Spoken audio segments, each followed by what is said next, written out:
Let's Science is brought to you by the StarQuest Production Network and is made possible by our many generous patrons. If you'd like to support the podcast, please visit sqpn.com/give.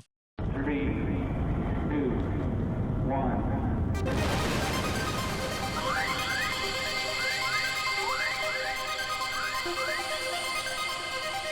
We live in a universe of scientific wonders. Every day, scientists are inching towards breakthroughs which can change our lives. We're playing our small part in sharing these wonders with you. That's why today is a fine day for science. So let's science. Let's talk about what we have managed to extract from a few asteroids, comets, etc. I might get that wrong, that have been, anyway, near-Earth objects, and what we've discovered from those.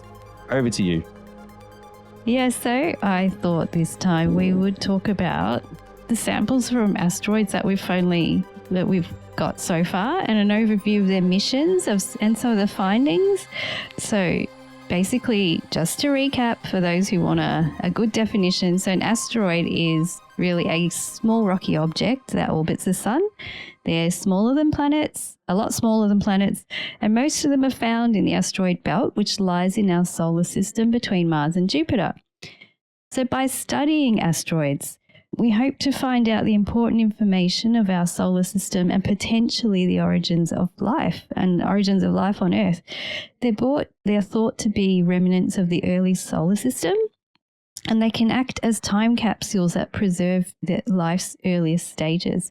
There have been 3 spacecraft launched that have been tasked with approaching an asteroid and taking a sample, which was then returned to Earth. So it's just a little bit of a history and from back then and to now. So these were the JAXA, or Japan Exploration Agency, Hayabusa mission, which launched in 2003 and took samples from the asteroid Itokawa. These samples were returned to Earth in 2010. There was the JAXA Hayabusa 2 mission, which launched in 2014 and landed back on Earth in December 2020 from the asteroid Ryugu. And then lastly, there was the NASA OSIRIS-REx mission, which has been in the news lately, that had launched in 2016 and collected samples from the asteroid Bennu. Yes, and that one landed in Utah this past September. Yeah. So these 3 asteroids, Itokawa, Ryugu, and Bennu, were chosen because of their proximity to Earth. They are all called near-Earth asteroids, which means they're relatively easy to reach with the current spacecraft technology, and it makes it easier to collect samples and return them to Earth for their analysis. They also were chosen because they are carbon-rich, and carbon, as we know, is an essential element for life as we know it, and studying these samples could provide some insights into how life originated. Yeah. So let's go through these asteroids and a little bit about their background, and then a bit of what they've found on each asteroid. So we're really getting into asteroids today. So yeah, let's put it this way. We're the kinds of people, right? You can have your you can have your movies and your streaming and Nintendos. We love all that stuff too. But if they're live streaming a sample being returned to Earth, we're on that. You know what I mean? So we're on it. Yeah. Totally. Get me the popcorn. Yes. Yeah. Give me a couple. I'll watch this for 5 hours. You got it. If there's a press conference about somebody talking about asteroids, I'm right there. No worries. Yeah. Give me a good rocket launch any day. Exactly. We're totally into that. And we do share when there's a rocket launch and we watch it together online. So it's really good. Apart but together. I can tell you all about where Starship is up to. I won't, but I could. We could do that another time. Yeah. So let's start with asteroid Itokawa, which was an asteroid discovered in 1998 by the Lincoln Near-Earth Asteroid Research Program. And that program ran for 15 years. It was a collaboration between the USA Air Force, NASA, and MIT. Ground-based telescopes were used to search for near-Earth objects. This asteroid is a peanut-shaped S-type, or it's a silicaceous, I think that's how you call it, silicaceous made of silicon, stony asteroid, measuring about 330 meters or 1,100 feet in diameter. And it's thought to be more like a pile of boulders crammed together rather than a single solid body. Yeah, this was the first asteroid to be sampled, and 1,500 regolith dust particles were collected from the surface. These particles were found to contain heated and unheated organic materials and water. They think that the organic material in the asteroid was first heated to about 600 degrees Celsius, and then a further organic material as well as water landed on the surface of the asteroid later on after the asteroid had cooled down. That's why you have a mixture of the heated and unheated. This finding is pretty exciting because it gives insight into how the asteroid evolved and over time, and indicates that asteroids develop chemically in a similar way to how Earth became what it is today. So pretty cool asteroid there. And obviously with all of these asteroids, they never stop studying the particles. There are always research bodies asking for samples of each of the asteroids. So there's always further study, but this is what they've found so far for the asteroid Itokawa. Yeah. And I think it's not very much spoken about, that one. So I thought I would bring it to the forefront as well. Yeah. So we would have heard of Asteroid Ryugu. I think a lot of people who are into this would have heard of it before. And this was from the Hayabusa 2 mission from JAXA. This one measures approximately 900 meters or 3,000 feet in diameter. It's classified as a C and B type carbon-rich asteroid. It's a diamond-shaped asteroid. It spins on an axis like a spinning top and has boulders on its surface, suggesting it was involved in impacts in the past. The Hayabusa 2 craft spent about 1.5 years observing the asteroid before it took samples. Then samples were collected by first firing projectiles towards the surface and collecting the resulting debris, and this was done in 2019. I think we talked about this, didn't we, as a previous... We did. About, like shooting an asteroid and, hoping no one gets angry and That's shoots right. back.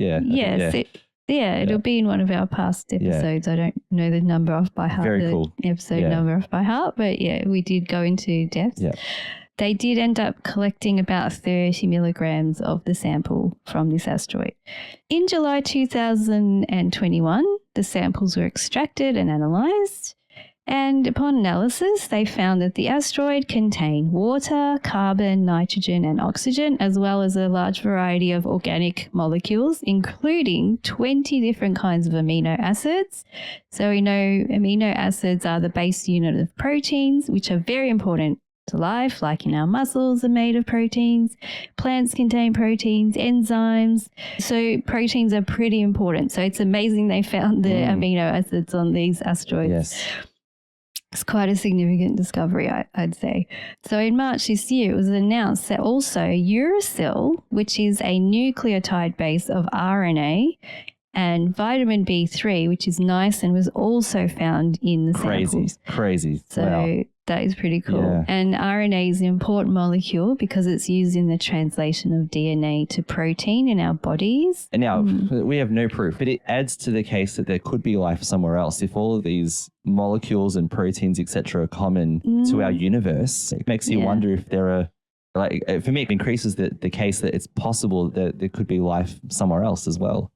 Yeah, if you have perfect conditions like we did here on Earth, there's no reason why you wouldn't have life anywhere else. I totally agree. Yeah. And I guess that's what they're trying to do with missions on Mars, trying to find information about past life and stuff like that. It's pretty exciting stuff. Mm-hmm. And now studying these asteroids, we can find out where the life might have originated from. So yes, the RNA is part of genetic material also found in viruses, which is pretty cool. Oh yeah, but viruses, we don't know if we're actually life form or not yet. That's another podcast. And we don't like another them. Day. They can be useful. I wouldn't say we don't like them. They can be useful, but the ones we know of that make us sick are not useful. Not a fan. Yeah. Yes. No. And the B3 they found in the asteroid, vitamin B3, is important in humans for obtaining energy from food. So that's another cool thing to think about as well. It's amazing that all of these molecules were found on Ryugu. Really does carry the building blocks of life and supports the theory that perhaps asteroids played an important role in the origin of life on Earth. It could be the contribution of organic materials from these asteroids added to the chemical components needed to creation. So that's so awesome. Wow, So early Earth getting bombarded by asteroids. Some people think that life started from aliens anyway. We could be alien chemicals, maybe not alien organisms. Yeah. I've seen that movie. I've seen that, yeah. Alien chemicals, maybe alien organic molecules and other things like that. In a recent episode, Lino and I were talking about the asteroid, the big crater in Chicxulub as well. Chicxulub, yeah. Oh, yeah. I've had a lot of fun listener feedback about that, but there you go, an asteroid that's, who knows what was on that contributed. Yeah, exactly. It's not 100%. talking about an asteroid, it was or destruction. Wasn't that an asteroid that sort of created life, Caroline? It does both. Yeah, true. I mean, you don't want to be in its way when it hits you. That's right, yeah. True. But it could be contributing your next amazing vitamin that you need in your body. Yeah. So there you go. Ouch. Yeah, understand. Excuse Totally me. understand. Yeah. Yeah. So the last asteroid I'd like to talk to you today about is asteroid Bennu. So we've heard a lot about this one in the news if you've been following. This one's been visited by NASA OSIRIS-REx mission. It's the first US spacecraft to collect a sample from an asteroid.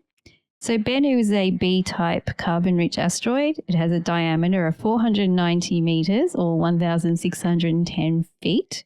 It's thought that it's a primitive asteroid which hasn't undergone much in the way of geological change since its time of formation, that's another good reason to have it as a target.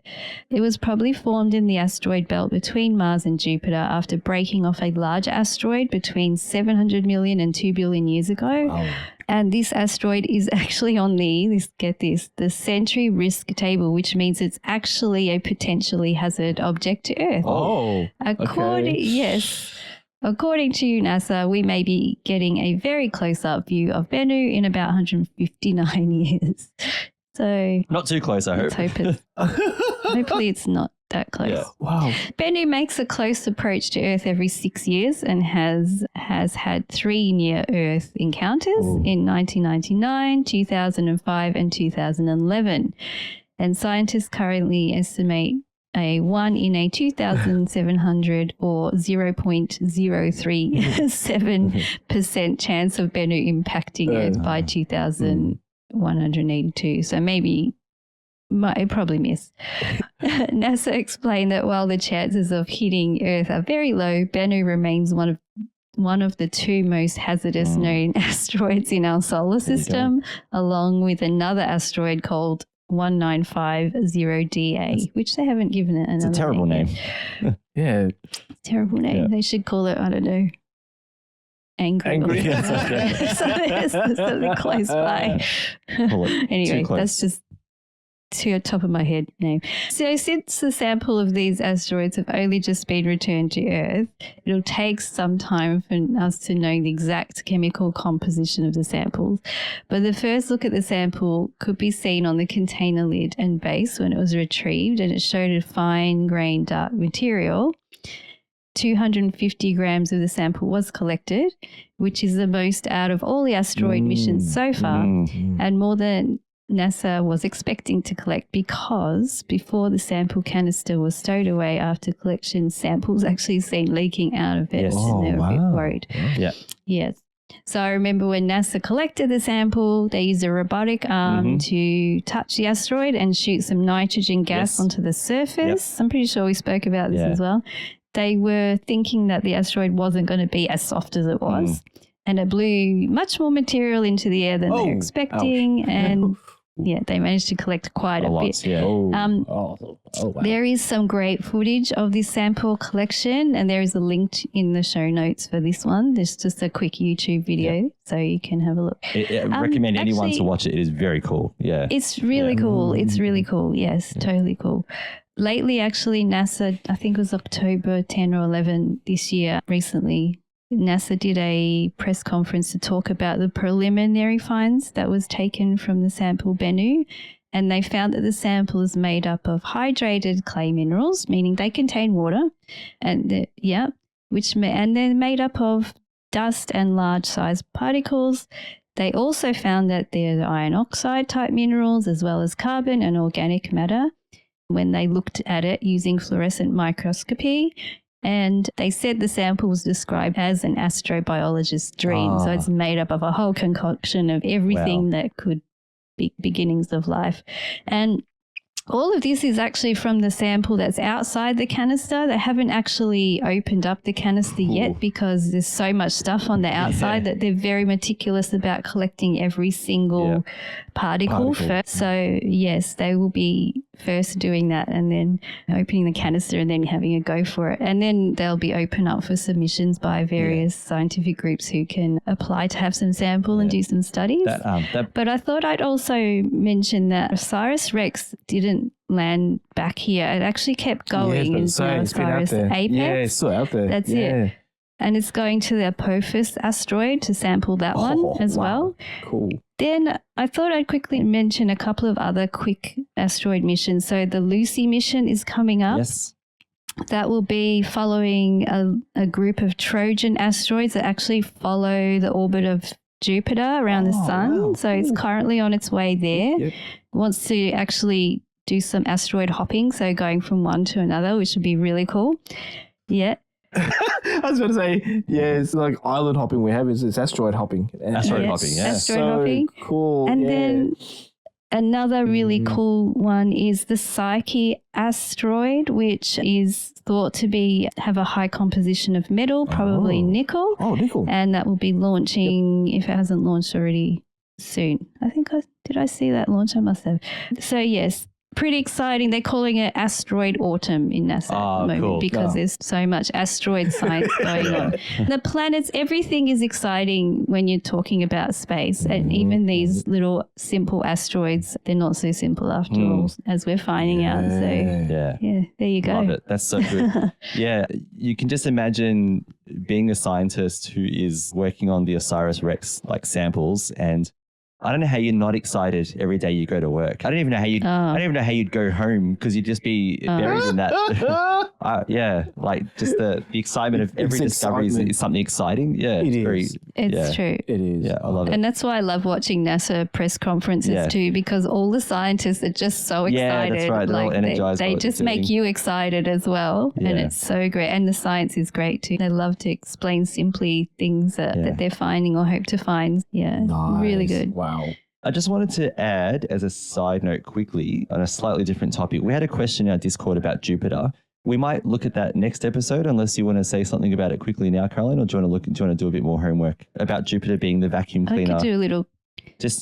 In 30 seconds, is Jupiter the vacuum cleaner or not? I could do it. I could do it in 30 seconds. Go for it. So basically, yes, Jupiter is thought to be the vacuum cleaner of our solar system. It has such a great gravitational pull that it pulls anything that is remotely close to it. Wow. It has about 92 moons, so that just shows you what power it has. And that's basically, yes, it'll bring anything close to it. The other side of thing is the gravitational pull is so strong that it could fling stuff into the middle as well. Yes.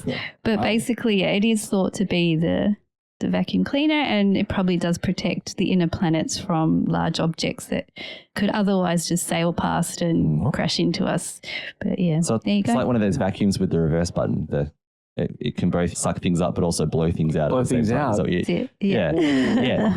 cool. Thank you for that. The other thing, the fascinating thing we've talked, I'm sure in a previous episode, we talked about how our Jupiter is not in the typical place you might find a Jupiter-type planet. That's right. Yeah. Most Jupiter-like planets are called hot Jupiters because they're close to the sun. That's correct, yeah. You could call it maybe miraculous thing about our Jupiter. It is in one of the outer planets.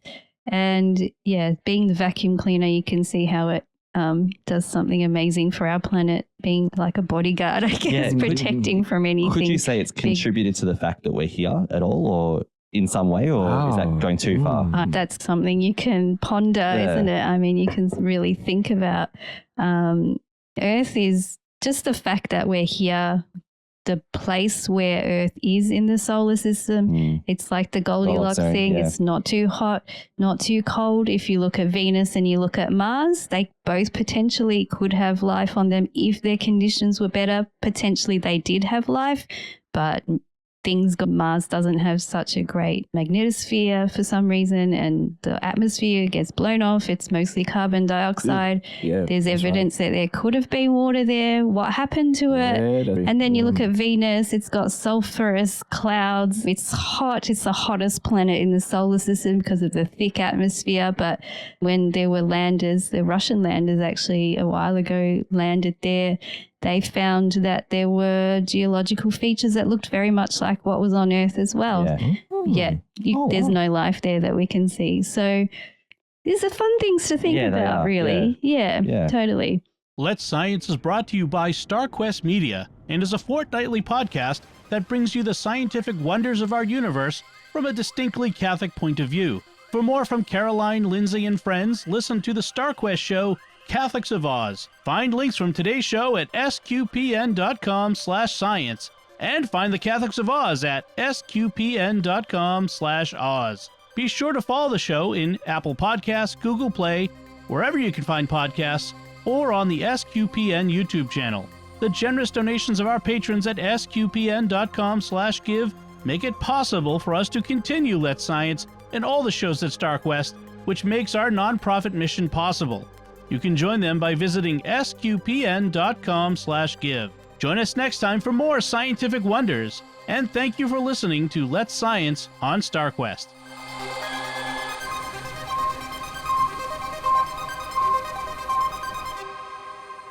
Here's another show on the StarQuest network you're sure to enjoy, PlayStation Portable. Find it wherever fine podcasts are found or at starquest.fm/PSP.